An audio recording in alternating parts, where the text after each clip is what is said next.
देखो बच्चों, आज हम डिस्कस करेंगे force between two parallel current carrying conductors.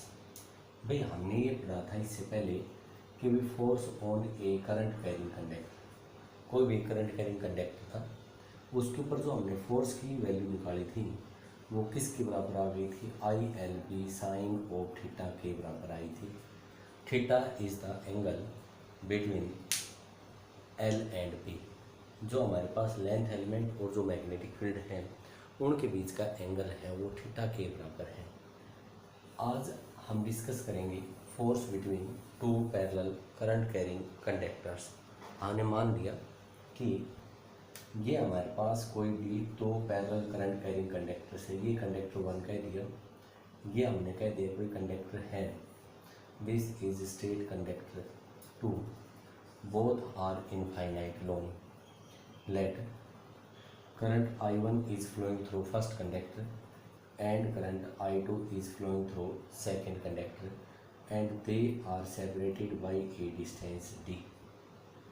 ठीक है, आगे देखो, आगे मैं ये कहता हूँ कि जब इस कंडक्टर में से करंट फ्लो करेगा तो बच्चों आप बताओ यहाँ पे मैग्नेटिक फील्ड होगा या नहीं होगा? ये मैग्नेटिक फील्ड होगा और ये जो मैग्नेटिक फील्ड होगा वो हमारे पास V1 होगा। और जब भी कोई भी एक infinite long current carrying conductor होता है तो उसका मैग्नेटिक फील्ड है, उसकी वैल्यू होती है μ0/4π 2I1 अपॉन कितनी दूरी पे निकाल रहे हैं हम, कितने डिस्टेंस दूरी पे निकाल रहे हैं? d डिस्टेंस दूरी पे कैलकुलेट करते हैं। Therefore we get V1 is equal to μ0/4π 2I1 upon d। भाई देखो, करंट जा रहा है राइट हैंड पाम रूल के अकॉर्डिंग, मैग्नेटिक फील्ड की डायरेक्शन देते हैं। करंट ऊपर की साइड में, मैग्नेटिक फील्ड किधर है? इनवर्ड डायरेक्शन में। ये हमने कह दिया कि मैग्नेटिक फील्ड है। अब मैं यूँ कहता हूँ, क्या कंडक्टर सेकंड है वो किसके मैग्नेटिक फील्ड में रखा है? फर्स्ट वाले कंडक्टर के मैग्नेटिक फील्ड में। और जब फर्स्ट वाले कंडक्टर के मैग्नेटिक फील्ड में रखा होगा तब मैं यहाँ पे कहूँगा कि इस कंडक्टर के ऊपर फोर्स है वो एक्ट करेगा। और हमने कह दिया कि force acting on conductor 2 is equal to, current कितना है कंडक्टर में से? I2, मैग्नेटिक फील्ड कितना है? P1 into L into sine of 90 degree. Sine 90 क्यों होगा? देखो, मैग्नेटिक फील्ड अंदर की साइड में है, करंट लेंथ एलिमेंट ही ऊपर की साइड में है, दोनों के बीच का एंगल रहेगा बच्चा वो कितना रहेगा आपके पास? 90 डिग्री के बराबर होगा। देखो 90 डिग्री के बराबर है तो हमने कह दिया कि भाई F2 आया वो हमारे पास कितना आ गया? I2 into V1 into L के बराबर आ गया। मैं फोर्स की डायरेक्शन निकालता हूँ। फोर्स की डायरेक्शन के लिए हमने यूज़ किया था right hand palm rule. Palm rule ये कह रहा था कि पाम रिप्रेजेंट करती है मैग्नेटिक फील्ड की डायरेक्शन को, फिंगर्स है ये रिप्रेजेंट करती हैं किसको? रिप्रेजेंट कर रही थी direction of current. Then thumb will gives the direction of the magnetic force. Therefore देखो भाई, I2 के ऊपर हमने कह दिया मैग्नेटिक फील्ड अंदर की साइड में है, फिंगर्स के अलोंग हमारे पास करंट गया, जो थंब है वो I1 की तरफ एक्ट करता है। देयरफॉर ये मैंने कह दिया कि this is the force F2, this is the direction of force F2। और मैं इसको लिख सकता हूँ इसकी डायरेक्शन कि टुवार्ड्स कंडक्टर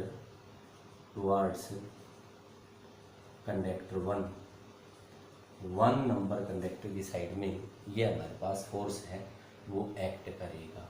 हो गया, ये तो हमने वैल्यू कैलकुलेट कर दी। किसकी कैलकुलेट की है? Force on 2। और भाई अगर मैं force acting per unit length निकालूँ, force acting per unit length, इसको मैंने लिख दिया F21, force on 2 due to conductor 1 is equal to F2 upon L। और ये आ गया आपके पास I2 into V1 into L upon L। और यहाँ से हमने कह दिया कि F21 is equal to I2 V1 and I2 into V1 की वैल्यू है μ0/4π 2I1 अपॉन d के बराबर है।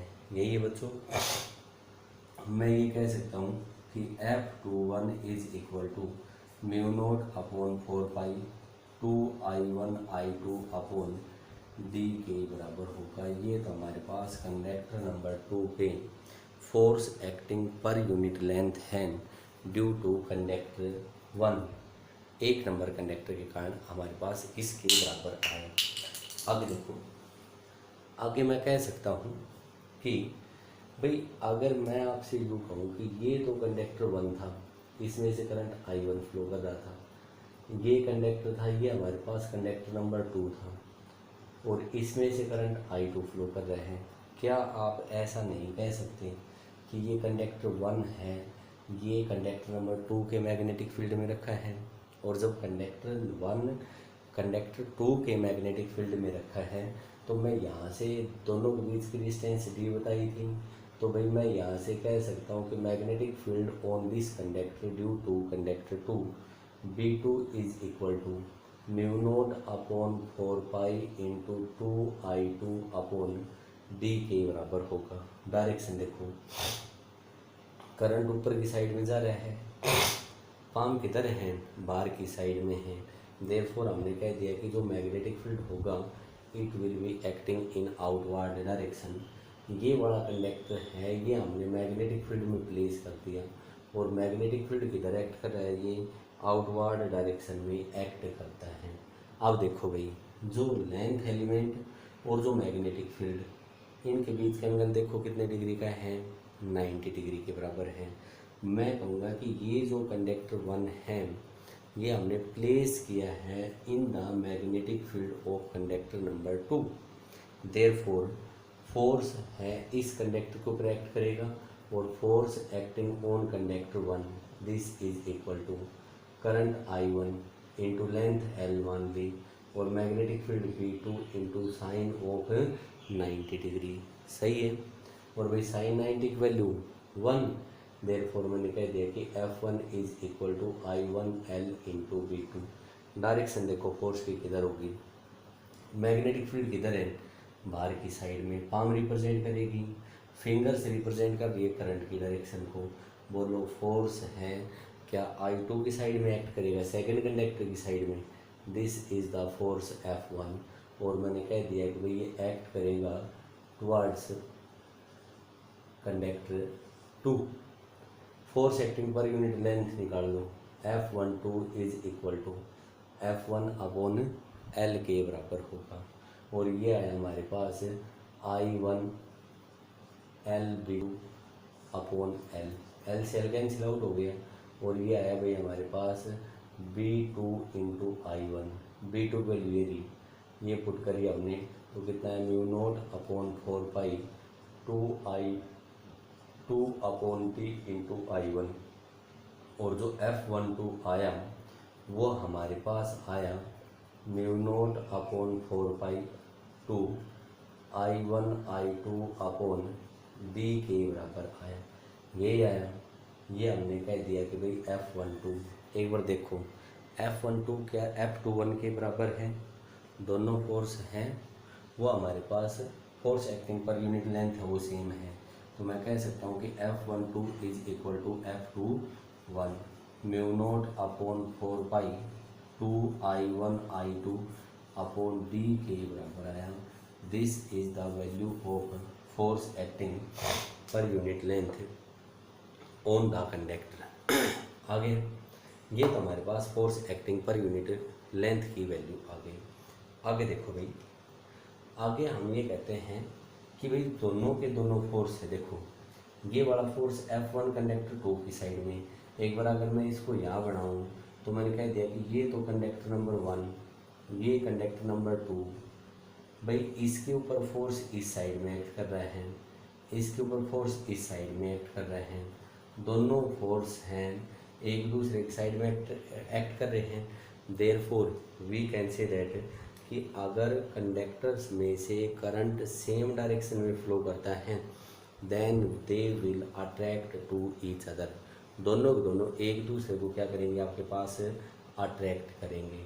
दूसरा मैं कह सकता हूँ कि भाई if current flowing through the conductors is in opposite direction then we can say that they will repel to each other, एक दूसरे को रिपेल करेंगे। अब देखो अगर अट्रैक्टिव है तो हम कह सकते हैं कि अट्रैक्टिव होगा, तो हम ये कहते हैं कि ये कंडक्टर था। पहले तो इसमें से करंट I1 फ्लो कर रहा था, इसमें से करंट कितना फ्लो कर रहा था, I2 करंट है वो फ्लो करता है। नाउ मैं आपको ये कह सकता हूँ कि भाई ये हमारे पास इसकी साइड में अट्रैक्ट होगा और ये इसकी साइड में अट्रैक्ट होगा, तो बोलो वायर्स की शेप है वो इस टाइप की नहीं हो जाएगी क्या।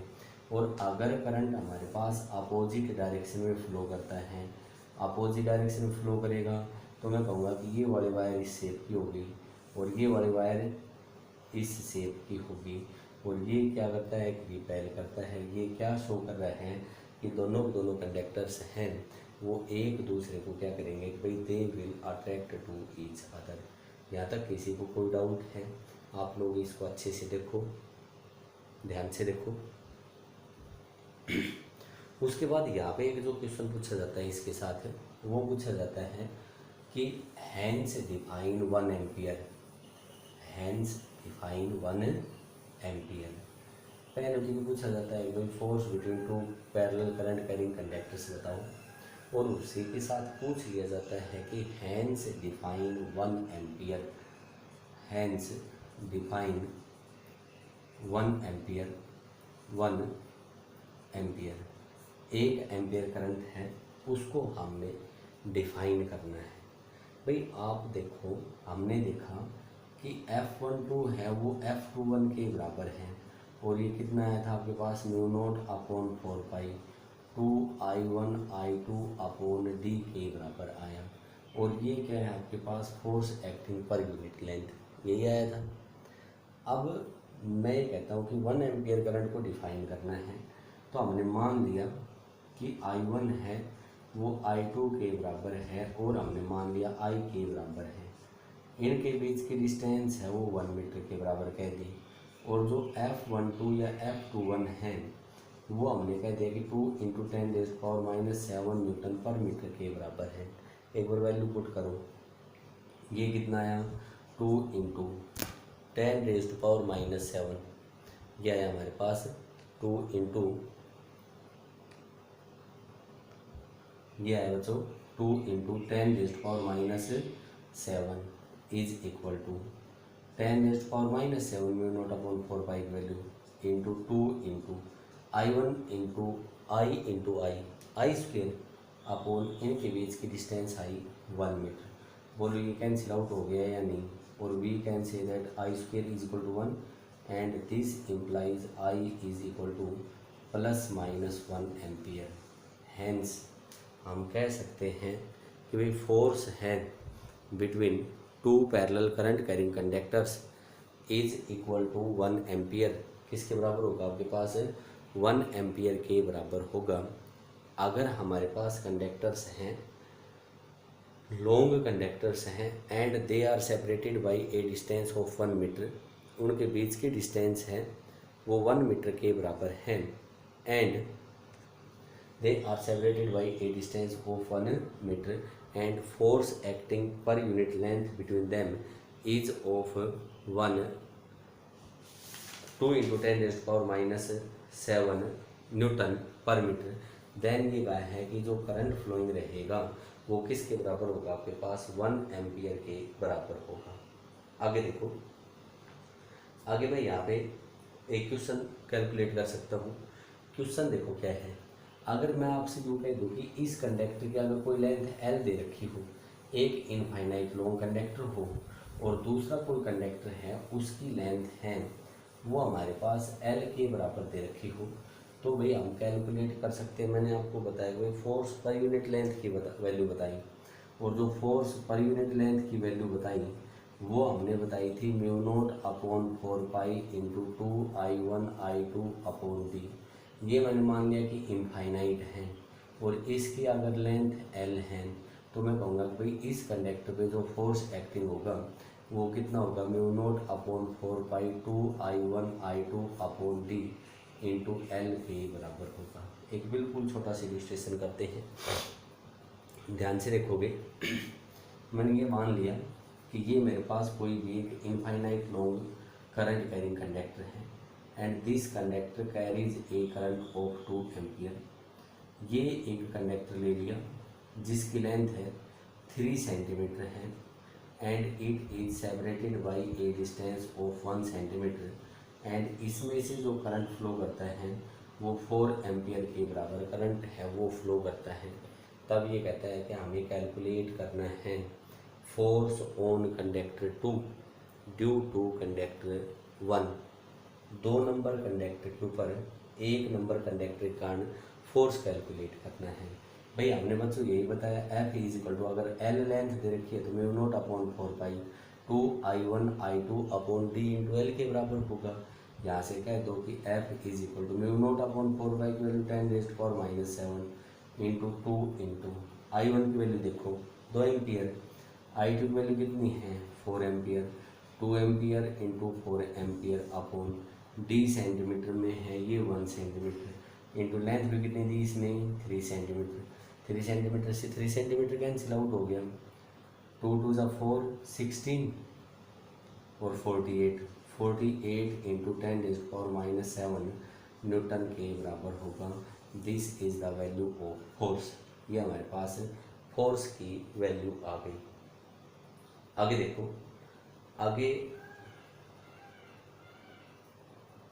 ये तो हमारे पास आया है फोर्स की वैल्यू आ गई, ठीक है। दूसरा आपसे ये भी कह सकता था कि भाई हमारे पास जो कंडक्टर नंबर 2 है, कंडक्टर नंबर 2 है, इसके ऊपर मैग्नेटिक फील्ड की वैल्यू बताओ। भाई ये कैसा है, इनफाइनाइट है, और जब ये इनफाइनाइट लॉन्ग है तो मैं कहूँगा कि मैग्नेटिक फील्ड इसके कारण किसके बराबर होगा, mu naught upon 4 pi into 2I upon D के बराबर होगा। इनफाइनाइट लॉन्ग कंडक्टर है तो उसके कारण किसी पॉइंट पे मैग्नेटिक फील्ड की वैल्यू है वो I mu naught upon 4 pi 2I1 upon D के बराबर आ गई। और ये आया हमारे पास V1 is equal to 10⁻⁷ into 2 into I1 कितना देखा इसने 2 एम्पियर अपॉन 1 इंटू 10⁻⁻2 -2 से -2 कट गया और बोलो V1 की वैल्यू कितनी आ गई आपके पास 10⁻⁻5 टेस्ला के बराबर आई। हैंस हमने बताया कि मैग्नेटिक फील्ड V1 है वो किसके बराबर आया 4 इंटू 10⁻⁵ टेस्ला। किसी को कोई तकलीफ, देखो भाई इसको आराम से देखो,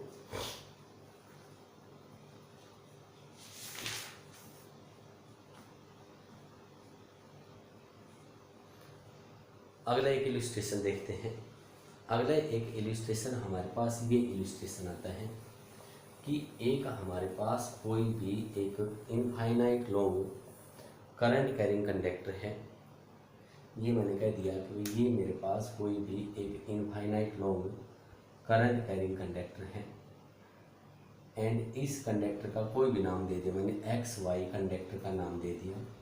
इसमें से करंट है वो 10 एम्पियर करंट फ्लो करता है। इसके पास ये कहता है कि हमने ये एक rectangular current carrying loop है वो प्लेस कर दिया और इस लूप की ये वाली साइड है वो 25 सेंटीमीटर के बराबर है, ये वाली साइड है वो 10 सेंटीमीटर बताई है एंड ये कहता है कि इस वायर से 5 सेंटीमीटर दूरी पे प्लेस किया है। इसमें से कोई करंट है वो 5 एम्पियर करंट फ्लो करता है। तब ये कहता है कि हमें कैलकुलेट करना है force acting on this current carrying conductor. Net force निकालना है, calculate the value of net force. मैं इसका नाम दे दूँ, इसका नाम तो XY दिया, इसका नाम दे दो आपको PQRS। सबसे पहले मैं आपसे डिस्कशन करता हूँ कि भाई फोर्स है वो हमारे पास QR वायर पे और फोर्स है वो PS वायर के ऊपर कितना होगा। एक बार देखो भाई, ये infinite long current carrying conductor है और जब infinite long current carrying conductor है, करंट हमारे पास ऊपर की साइड में जा रहे हैं, तो बोलो इसके ऊपर सारे के ऊपर जो मैग्नेटिक फील्ड है क्या बच्चों वो इनवर्ड डायरेक्शन में एक्ट नहीं करेगा। ये मैंने कह दिया कि इस वायर से जो मैग्नेटिक फील्ड होगा वो हमारे पास इनवर्ड डायरेक्शन में एक्ट करेगा, ठीक है। अब हम यहाँ से देखते हैं कि डिस्टेंस जब हमारे पास वेरी करती है तो बोलो हर एक पॉइंट के ऊपर मैग्नेटिक फील्ड भी क्या होगा आपके पास डिफरेंट होगा, वो तो बहुत डिफरेंट बात है। मैं सबसे पहले आपसे यूँ कहता हूँ कि force on Q R wire निकालते हैं। Force on Q R is equal to, भाई करंट कैरिंग वायर है, और जब करंट कैरिंग वायर है तो इसके ऊपर फोर्स एक्टिंग होगा करंट, ये current I2, force acting current into I into L. L हमारे पास कितनी दे रखी है 10 सेंटीमीटर, 10⁻⁻1 मीटर इंटू, या इसको आप बी का नाम दे दो IB इंटू बी। डायरेक्शन देखो फोर्स की, भाई हमारे पास मैग्नेटिक फील्ड इनवर्ड डायरेक्शन में यही है। करंट फिंगर्स रिप्रेजेंट करती है, बोलो थंब किसको रिप्रेजेंट करेगा, फोर्स को। तो बच्चों मैं कह सकता हूँ कि ये जो फोर्स होगा वो हमारे पास क्यू आर फोर्स होगा, और कितना होगा I2B P के बराबर होगा। PS पोर्शन पे निकालते हैं, PS पोर्शन पे करंट इस साइड में, ठीक है, थंब नीचे एक साइड में, मैग्नेटिक फील्ड इनवर्ड। बोलो हमारे पास जो FPS होगा वो नीचे की साइड में एक्ट करेगा या नहीं करेगा, बिल्कुल करेगा। और FPS की वैल्यू मैं कैलकुलेट करूँ तो हमारे पास क्या आएगा कि current into length into magnetic field into sine of 90 degree. Sine 90 क्योंकि मैग्नेटिक फील्ड अंदर की साइड में है, लेंथ एलिमेंट इस साइड में, देखो दोनों बीच का एंगल कितने डिग्री का है 90 डिग्री का। FQR और FPS दोनों इक्वल हैं, but both are acting in the opposite direction. और जब दोनों इक्वल और अपोजिट डायरेक्शन में एक्ट करेंगे तो बोलो इनका रिजल्टेंट फोर्स कितना हो गया, 0 के बराबर होगा।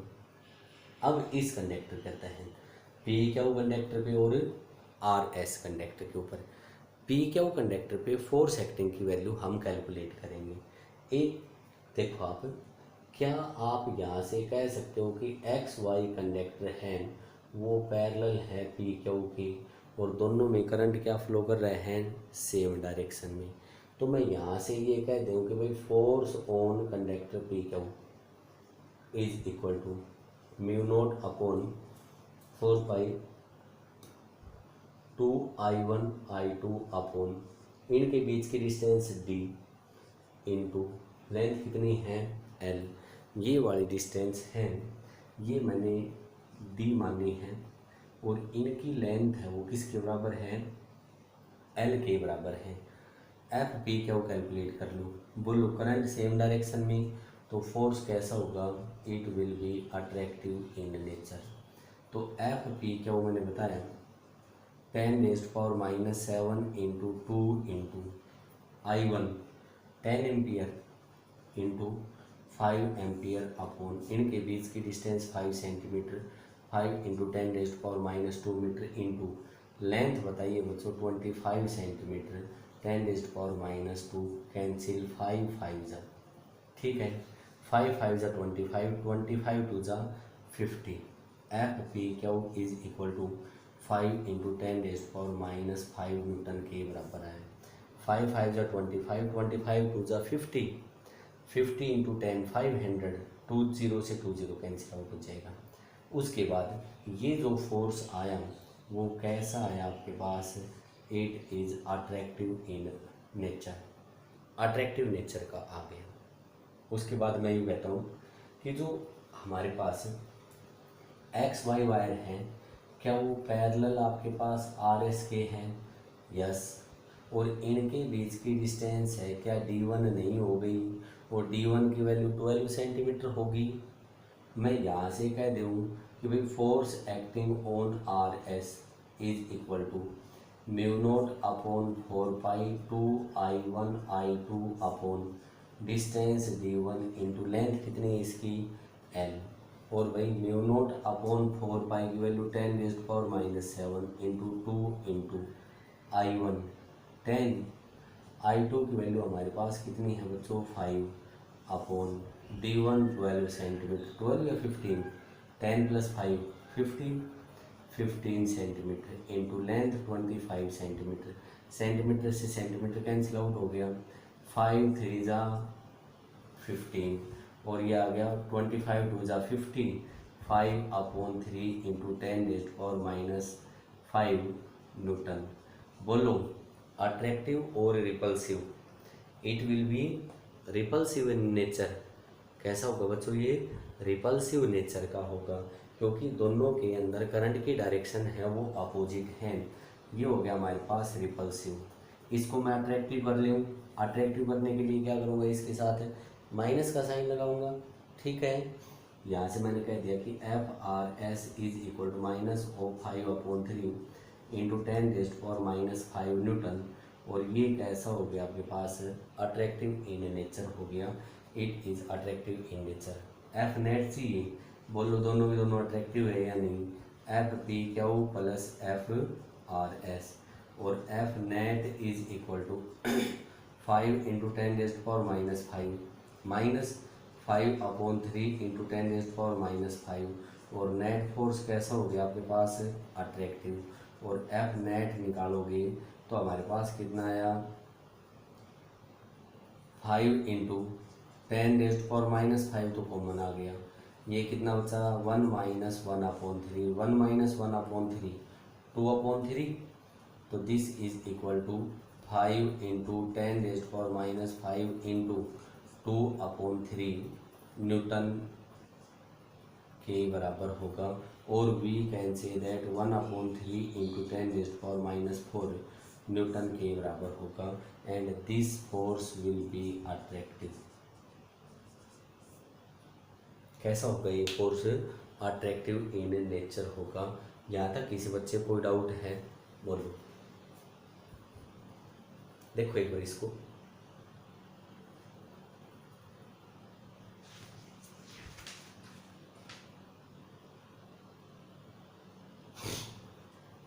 ठीक है। आगे देखो, आगे हम एक क्वेश्चन करते हैं।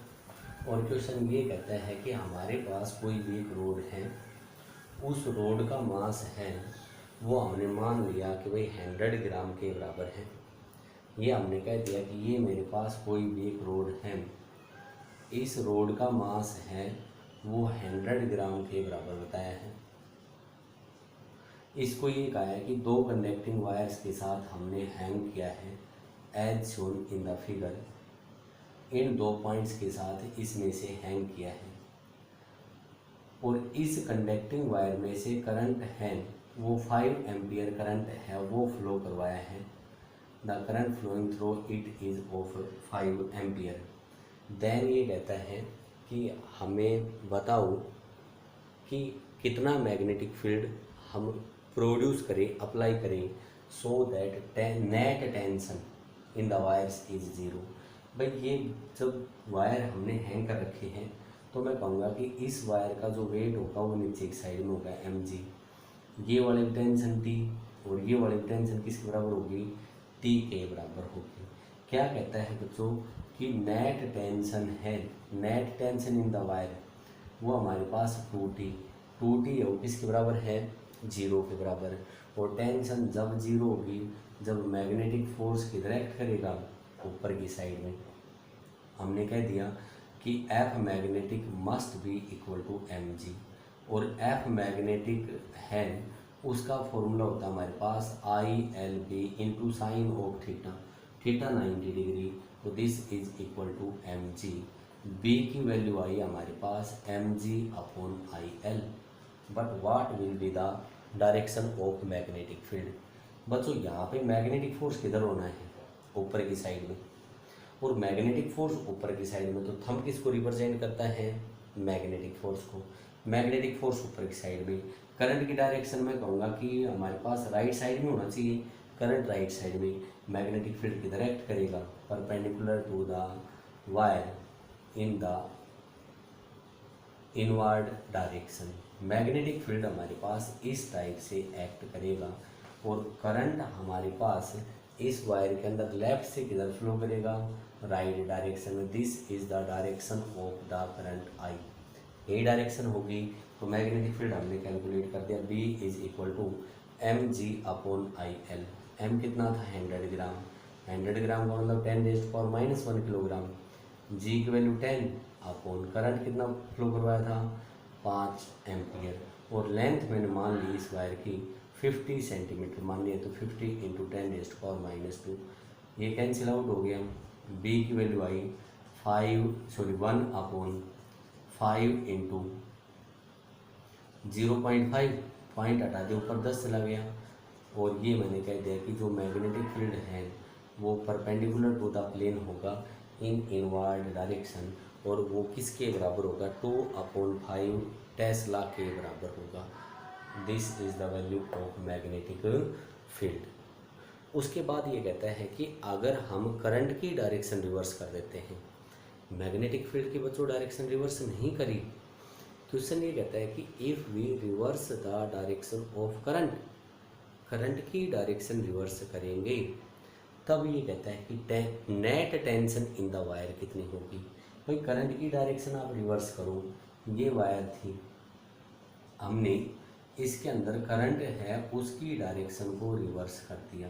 मैग्नेटिक फील्ड इनवर्ड डायरेक्शन में है, मैग्नेटिक फील्ड इनवर्ड डायरेक्शन में, करंट हमने रिवर्स कर दिया।